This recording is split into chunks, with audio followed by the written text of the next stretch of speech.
पढ़ने के सिर्फ 2 तरीके हैं, या तो तुम्हें पढ़ने में मजा आ जाए या फिर तुम्हारा लक्ष्य इतना बड़ा हो कि पढ़ाई से मिलने वाले दर्द को तुम हंसते हंसते झेल जाओ। इंसान के सीने में जब दर्द होता है, जब आंसू के लावे आंखों में चुभने लगते हैं, जब वो चाह कर भी रो नहीं पाता, उस वक्त वो कुछ ऐसा कर जाता है जो शायद उसकी क्षमता से परे हो, जो शायद उसने सोचा ही ना हो।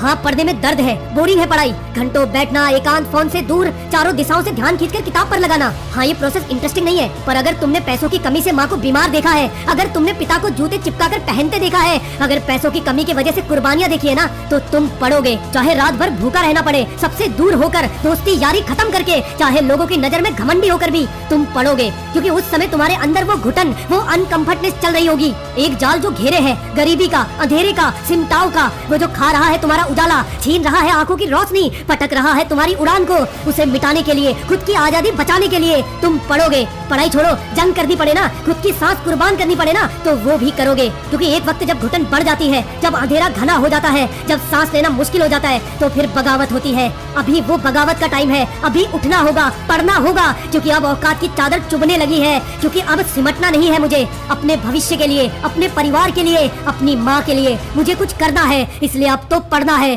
चाहे ठोकर लगे, चाहे खून बहे, चाहे बार बार खुद से लड़ना पड़े, बोर हो जाऊं, सर फटने लगे, चाहे आंखों का प्रकाश घटने लगे, पर जब तक अपनी औकात बदल न दूं, जब तक कुछ बड़ा कर न लूं, मैं तब तक पढ़ता जाऊंगा। मैं अब पढ़ाई को अपनी जिम्मेदारी मानता हूं। मैं कुछ नहीं जानता, बस ये जानता हूं कि मैं ये कर सकता हूं, कि मेरी जिंदगी में जीत और हार की जिम्मेदारी मेरी है। इसलिए अभी से मैं एकांत को चुनता हूं, तब तक जब तक किताबों से सारा ज्ञान न पी जाऊं, तब तक जब तक अपनी जिंदगी न जी जाऊं, तब तक मैं पढ़ूंगा, तब तक मैं पढ़ूंगा। ये हद की बात नहीं है, ना ही कद की बात है, ये तो अब जिद की बात है, ये तो अब जिद की बात है। तो चलते हैं एकांत के सन्नाटे में, अब सफलता के शोर में मुलाकात होगी। और हाँ, मैं जीत के शिखर पर तेरा इंतजार करूंगा। बोल, तू आएगा ना?